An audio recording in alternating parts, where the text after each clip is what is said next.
बिस्मिल्लाहिर्रहमानिर्रहीम। अस्सलाम वालेकुम नाज़रीन, मैं तारिक इस्माइल सागर आपकी खिदमत में हाज़िर हूँ। नाज़रीन कराम, अफ़गान तालिबान चीन से ताल्लुकात को मज़ीद बेहतर करने और ख़ित्ते की मौजूदा सूरत हाल के हवाले से तबादला ख़्याल करने बीजिंग पहुँचे, जहाँ उनका फ़क़ीदुल मसाल इस्तकबाल आपने देखा चाइना के वज़ीर ख़ारजा ने किस तरह उनको बढ़ बढ़ के आगे पजीराई दी, और चाइनीज़ प्रेस ने, चाइनीज़ हुकूमत ने उन्हें जो इज़्ज़त दी है। इससे ये ज़ाहिर होता है कि चीन और तालिबान के दरमियान कुछ बड़े मामला तय पा चुके हैं, जो आगे की मनसूबाबंदी में बहुत काम आएंगे। याद रहे कि चीन ने अफ़गान तालिबान को ख़ित्ते की एक बड़ी सियासी ताकत के तौर पर तस्लीम किया है। यहाँ तक कि चीनी मीडिया ने भी अफ़गान तालिबान को कवरेज देना शुरू कर दी है। चीनी अवाम टीटीपी की दहशतगर्द और अफ़गान तालिबान को एक ही पहले समझती रही है। इसलिए चंद दिन कबल चीनी मीडिया ने वाज़ेह तौर पर अवाम को बताया कि टीटीपी के दहशतगर्दों और अफ़गान तालिबान में ज़मीन आसमान का फ़र्क है, और अफ़गान तालिबान चीन से बेहतर तल्लुकात के ख्वाहां हैं, जबकि चीन भी अफ़गान तालिबान से मुज़ाकरात के लिए संजीदा है। नाज़रीन कराम, दिलचस्प सूरत हाल इस वक्त पैदा हुई जब तहरीक ख्वारजान टीटीपी ने भी इस बात की वजाहत की कि हमारा भी अफ़गान तालिबान से कोई ताल्लुक़ नहीं है, और हमारी लड़ाई सिर्फ पाकिस्तान और पाकिस्तानी सिक्योरिटी फोर्सेस से है। यह पहली बार हुआ कि टीटीपी के ख़वारिज ने भी खुद ही तस्लीम किया कि इनकी लड़ाई कुफर के साथ नहीं बल्कि मुसलमानों के साथ है।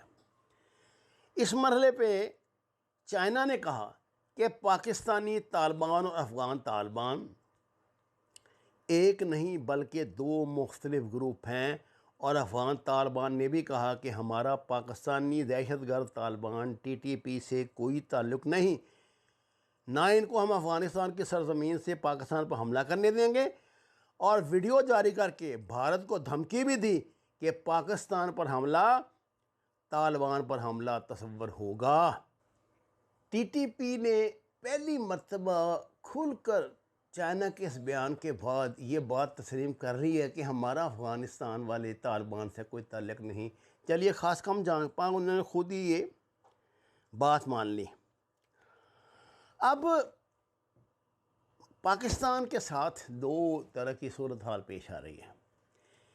एक तरफ तो ये बहुत बड़ा मसला क्लियर हो गया, और अब तालिबान ने जो चैनवन तालिबान है, अफ़गानिस्तान के जो तालिबान है, उन्होंने एक तो इंडिया को वार्निंग दे दी है, और उसको स्पष्ट कर दिया है कि भाई अब तुम ये ना समझना कि पाकिस्तान को अकेला मुल्क है। अगर तुम पाकिस्तान पे हमला करोगे तो हम पे हमला तस्वर होगा। और दूसरी तरफ इनकी कार्रवाई ये है कि इन्होंने टीटीपी से ऐलान कराया है कि हमारे जनाब 20,000 जो हैं दहशतगर्द ये कबायली इलाके पे कब्ज़ा करके यहाँ अपनी हुकूमत कायम करेंगे। ये एक बफर स्टेट बनाएंगे वहाँ पे। मेरा ख़्याल है कि अब टीटीपी का तो बुरा वक्त आ गया है। टीटीपी का बुरा वक्त आ गया है। उसे तालिबान भी मारेंगे, अफ़गान तालिबान भी मारेंगे, पाकिस्तान भी मारेगा, और इंडिया इस पोजीशन में नहीं कि उनकी वहाँ पहुँच के मदद कर सके, क्योंकि ये इलाका ऐसा नहीं कि जिसमें इंडिया इस तरह मुदाखलत करे। अफ़गानिस्तान में बैठ के तो कोई भी हरामज़दगी कर सकता है, लेकिन यहाँ से नहीं कर सकता।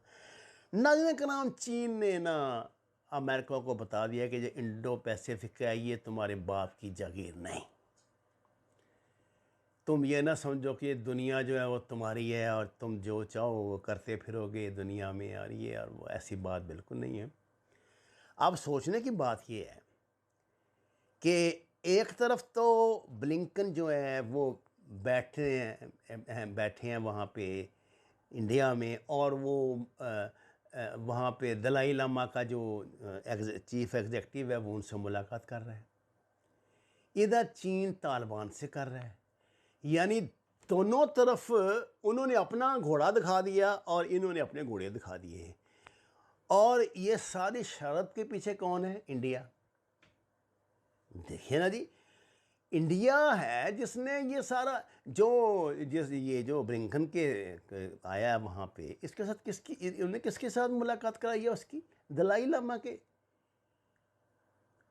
आप जानते हैं ना तिब्बत में जो है ये दलाई लामा, जो चीन के ख़िलाफ़ जिसने एक नाम नहाद से एग्ज़ाइल गवर्नमेंट भी बनाई हुई थी, और अक्सर ये कभी कभी मज़ारा मज़ूरा भी उससे करवा देते हैं। अब ये उसको एक्टिव करेंगे और चीन के लिए बज़ाहिर वहाँ मसाइल पैदा करेंगे, जो बिल्कुल नामुमकिन बात है। असल में इंडिया कोई बहुत ज़्यादा ना शिकार हो गया है, मेरा ख़्याल खुशफहमी का या गलतफहमी का। उसको इस बात का अंदाज़ा नहीं है कि अभी तक पाकिस्तान ने अपने कार्ड सीने के साथ लगाए हुए हैं। पाकिस्तान वो कार्ड खेल नहीं रहा।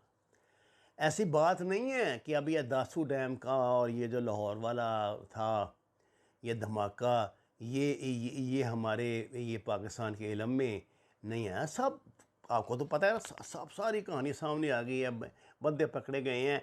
और अब ये पता लगा है कि इन्होंने ये तुर्कमानिस्तान का कोई ग्रुप है, वो जो चाइनीज़ जो आपको पता है ना करते हैं, उनको इन्वॉल्व किया। यानी ये दहशत गर्दी को अब सेंट्रल एशिया में एक्सपोर्ट कर रहे हैं। देखिए ये ताजिकिस्तान से इधर और दूसरे जो सेंट्रल एशिया के एक दो ममालिक हैं, वहाँ से कुछ मुजाहिदीन आए थे तालिबान की मदद के लिए। बहुत शुरू में जब 9/11 से पहले की बात है, ये जहाद में शामिल हुए थे आगे। उससे पहले ये मुजाहिदीन के साथ जहाद में शामिल हुए थे।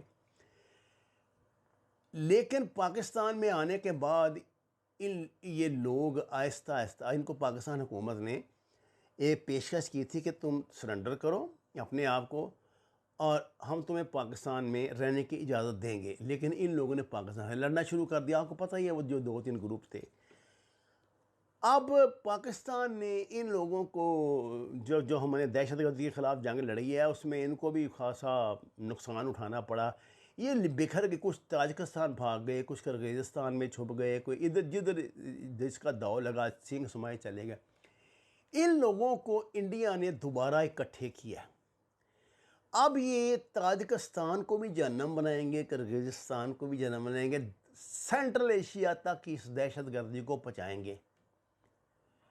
उन लोगों को एक्टिव करके, अच्छा वो तो आदि दहशत गर्द है, उनको तो आपको पता पैसा और असला चाहिए, जो उनको मिल गया तो वो शुरू हो गए।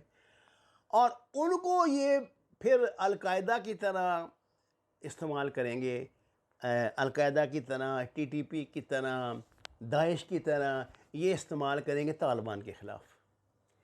ये तो है प्लानिंग इंडिया की और इंडिया के जो जो इंडिया की पुष्पनाई करने वाले हैं उनके। इन ताकतों को ख़त्म, क्योंकि प्रॉक्सी जो है ना वो तो बनेगी ना, पाकिस्तान का सरहदी इलाका और अफ़गानिस्तान। तो अफ़गानिस्तान का, पाकिस्तान का जितना सरहदी इलाका है, इसके साथ साथ तालिबान काबज़ हो चुके हैं। आपको पता ही है, उन्होंने अपनी पोस्टें वहाँ बना ली हैं, उनका मामला भी सारे वहाँ पे सही हो कर गए। तालिबान से चाइना ये ज़मानत ले रहा है कि आपने इन लोगों से निमटना है वहाँ पे, और मैं आपको हर तरह की मदद दूंगा, और चाइना देगा। और शुरू हो गया काम। अभी मेन फोर्स चाइना की नहीं आई, आएगी भी नहीं। चाइना की फ़ौज तब आती है अगर इंडिया की फ़ौज आती। फिर तालिबान रिक्वेस्ट करते चाइना से, जैसे अशरफ गनी ने इंडिया से किया है ना। अगर वो इंडियन आ जाते, ये तो बड़ी चालाकी से वो अपना पहलू बचा गया है ना, बड़ा वो जो बड़ी झूठ है ये मोदी भी। अगर यहाँ पे आ जाता ना ये इंडिया आ जाता, तब तालिबान ने चाइना से, फिर तालिबान ये राइट रखते थे कि वो भी अपने दोस्त को मदद के लिए बुलाएं, और वो बराबर की का, बल्कि सबसे बड़ी ताकत है, 85% इलाके पे काबज़ है, तो उनको ये राइट है वो भी बुलाएं, तो फिर चाइना आता। अभी चाइना उनकी हर तरह, उनकी सियासी, अखलाकी, माली, मादी हर मदद करेगा कि ये जो सेंट्रल एशिया से इंपोर्ट कर रहे हैं ये दहशत गर्दी का तूफ़ान, जिसका रुख इन्होंने फिर चीन की तरफ करना है, और पाकिस्तान की तरफ तो है ही है पहले अल्लाह के फजल से, चीन की तरफ करना है कि चीन उसकी पेशबंदी कर रहा है। और अमेरिका को वो चैलेंज कर गया है। उसने कहा कि अब तुम ये ख्वाब छोड़ दो कि इंडो पैसिफिक तुम्हारा है। वमालैन इल्लल बलागुल मुबीन। नाज़रीन कराम, दरख्वास्त है कुरान और नमाज को तर्जुमे के साथ जानिए। हमारे चैनल को सब्सक्राइब करें, लाइक्स दें। आपका शुक्रिया।